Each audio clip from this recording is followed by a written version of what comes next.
Robinhood versus Interactive Brokers, which one is better? About Robinhood. Robinhood is super beginner-friendly, clean mobile app, very easy to trade. No fees on stocks, ETFs options, and crypto trades. Trade popular cryptocurrencies directly in the app. Quick access to funds, limited amount instantly. Start investing with as little as $1. About Interactive Brokers. Interactive Brokers is more complex interface, packed with tools, better suited for experienced traders. Also offers commission-free trading on light version, but better pricing for larger or frequent trades on pro version. Way more stocks, options, futures, forex, bonds, mutual funds, and access to 150+ markets globally.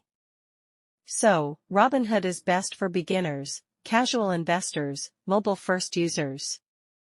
And Interactive Brokers is best for serious investors, active traders, and those wanting global access or advanced tools. Thanks for watching.